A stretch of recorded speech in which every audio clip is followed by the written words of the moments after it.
What John didn't say is that between us, we've run 46 marathons together. I say he's run 45 and I've run one, but it sounds better the other way. It's a pleasure and an honor to be here with you this weekend.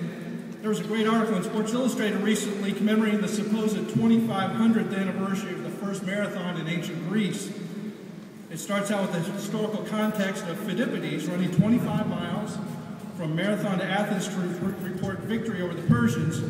When he got there, he cried out, "We have won!" And then he collapsed and died. But here's where the accounts differ, because we don't know if he ran out of goo or if his coaches didn't put out enough water stops. But then the article transitions into current-day marathons and why crazy people like us run them. Reasons like getting in shape, remembering the death of a loved one, celebrating the lives of others, making new friends, losing weight, crossing something off a bucket list, raising money for a great cause, and celebrating their own lives.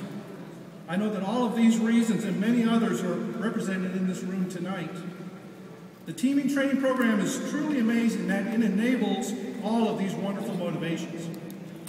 As for me, I'm running in memory of my mother-in-law who died of non-Hodgkin's lymphoma 13 years ago. She was a patient at UNC's Lineberger Cancer Center in Chapel Hill, North Carolina, which is supported by LLS, and she was a great lady.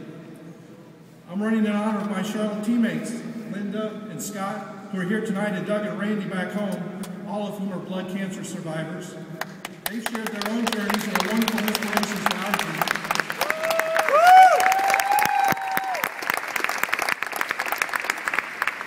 I'm running to raise money to cure all blood cancers and improve the lives of patients and their families like my Aunt Ann in Columbus, Ohio, and my NIH roommate Thomas from Oklahoma City. And I'm running to celebrate my own journey. It's been just over 3 years. It was January of 2009 since I last donated blood. I'd always been a big blood donor, and the Red Cross and I lost count somewhere between 250 and 300 units of blood and platelets that I had donated over the years.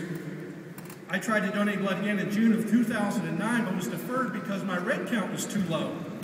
No big deal, the technician said. The test could have been bad, or I could just be having a bad day, but I made a mental note to try to donate again real soon, and I did about a month later on a Saturday and got the same result.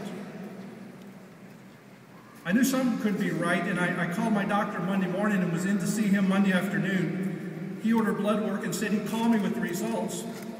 But after I checked out and was headed out to my car, the nurse came running after me and said, "Mr. Newsom, the doctor needs to see you."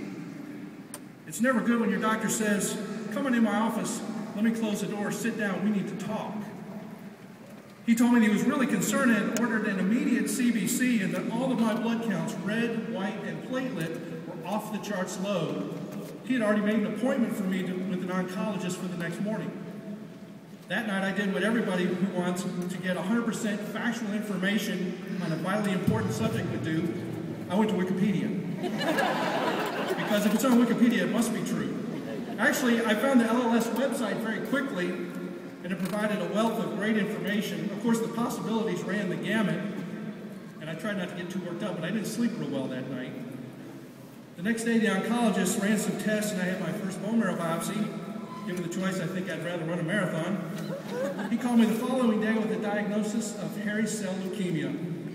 My case was right out of the textbook, cut and dried.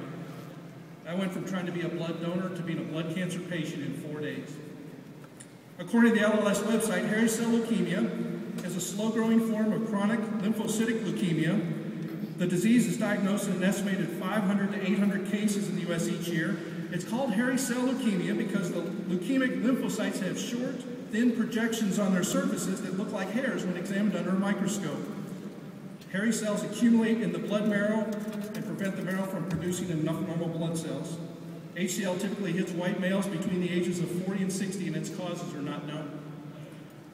HCL was first identified in 1958, and quite frankly, there were no satisfactory treatments until the 1980s, when in 1984, pentostatin was found to be effective in 75% of patients. In 1990, cladribine was established as the most effective treatment with a 95% remission rate for an average of 10 years, and it's repeatable in the event of a relapse.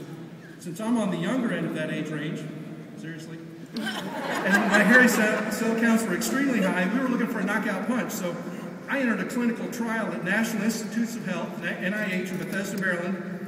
And this trial combines cladribine with Rituxan, a drug commonly used in the treatment of non-Hodgkin's lymphoma. The research into the varied uses of Rituxan has been heavily supported by LLS. I was the third person in the trial and began 8 weeks of treatment in late August of 2009. The great news is that I was in remission at 30 days.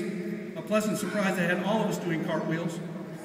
The best news is that of the 18 people now in my part of the trial, all 18 are in remission, 100%.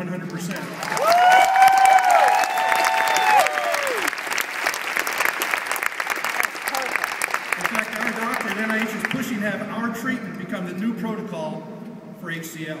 I mentioned the evolution of the treatments in detail because I think it's very important to highlight the tremendous strides we've made in the treatment of blood cancers.